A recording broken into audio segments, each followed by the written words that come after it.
ప్రియమైన దేవుని పిల్లలారా, దేవుని కొరకు రోషము కలిగి జీవిద్దాం.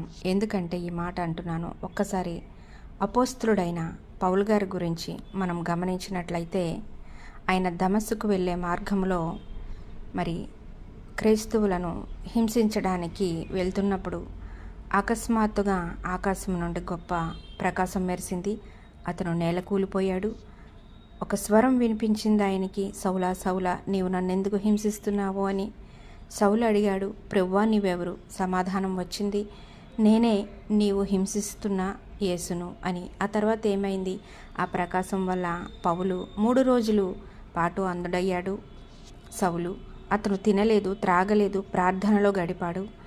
దేవుడు అనన్య అనే శిష్యుణ్ణి పంపారు. అనన్య ప్రార్థించగానే సౌలికి చూపు పొందారు. వెంటనే బాప్తీసం పొందారు. అప్పటి నుండి యేసుక్రీస్తుని ప్రకటించడం ప్రారంభించారు.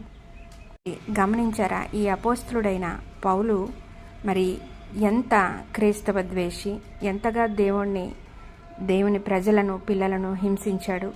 మరి అలాంటి ఆయన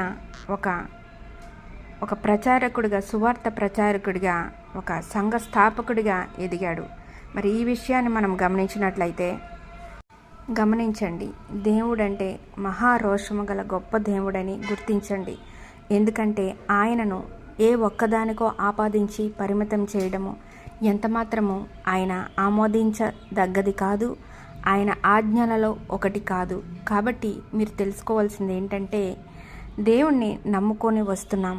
ఆ నమ్మకం ఎలా ఉండాలంటే, మరి బీజముతో సహా ఆయన ఎక్కడ విత్తనం వేశాడు, ఎక్కడ ప్రారంభమయ్యింది ఆయన సృష్టి కార్యం అనే దగ్గర నుంచి మొదలు పెట్టండి. దాని అంతు తెలుసుకునేదాకా రోషము కలిగి తెలుసుకొని దేవుళ్ళో జీవించడానికి ప్రయత్నించండి. అంతేగాని అటు వెళ్ళి ఇటు వెళ్ళి మీ స్వలాభం కోసం, స్వార్థం కోసం దేవుని నామాన్ని తక్కువ చేస్తే ఆయన చాలా రోషము గల దేవుడు. ఇది దేవుని హెచ్చరికగా భావించండి. ఎందుకంటే ఈ రోజున అన్యుల ఎదుట ఆయన నామం దూషించబడుతుంది. దానికి కారకులు ఎవరో తెలుసుకోండి. ఎందుకంటే నేను ఒక హిందూ సహోదరిగా మాట్లాడుతున్నాను.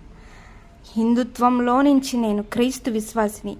నేను ఇప్పటిదాకా ఏ చర్చిలకు వెళ్ళను, నేను ఎక్కడికి వెళ్ళను. నేనున్న స్థానం నుంచే దేవుడు నన్ను ఈ విధంగా వాడుకుంటున్నాడు.